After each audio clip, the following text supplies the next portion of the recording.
पाटण तालुक्यातल्याच प्रवेश झाले, पण कराड दक्षिण मध्ये काही प्रवेश लवकर होतील. प्राथमिक चर्चा सुरू आहे. आमच्या नेत्यांच्या बरोबर सुद्धा त्यांची चर्चा झालेली आहे आणि नेत्यांचा ग्रीन सिग्नल मिळालेला आहे. लवकरच ती सुद्धा होईल. कराडच्या नगरसेविका काही शिवसेनेची एकच गेल्या, एकच का हो, एकच नगरसेविका ज्या आमच्या बरोबर होत्या त्या गेल्या. बाकी सगळे नगरसेवक आमच्या बरोबर आहेत.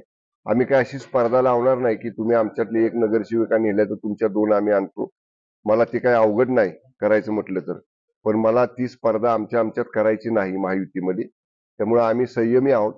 पण अशीच भूमिका जर मित्र पक्षांची राहिली तर मग आम्हालाही आमच्या पद्धतीची भूमिका आम्हाला घ्यावी लागेल.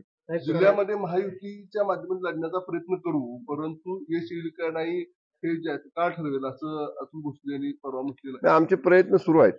एक प्राथमिक बैठक आमची झाली. मी होतो, खासदार नितीन काका होते, अतुल बाबा होते, आमदार महेश शिंदे होते.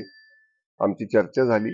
आमचं एक नक्की ठरलं की त्या विधानसभा मतदारसंघात आपण त्या आमदारांचं म्हणणं पहिल्यांदा विचारात घेतलं पाहिजे, त्यांचं काय मत आहे, आणि मग त्याप्रमाणे पुन्हा राहिलेले आमचे जे काय तिन्ही मंत्री महोदय नव्हते त्या बैठकीला, अतुल बाबा तिघांची वेळ घेणार आहेत.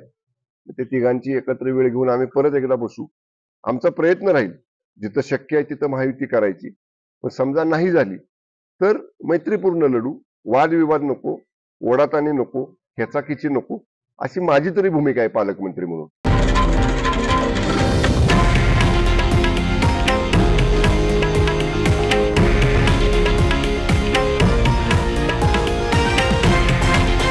हे आहे देशातील नंबर 1 न्यूज नेटवर्क आणि आपण पाहत आहात TV9 मराठी, एकमेव.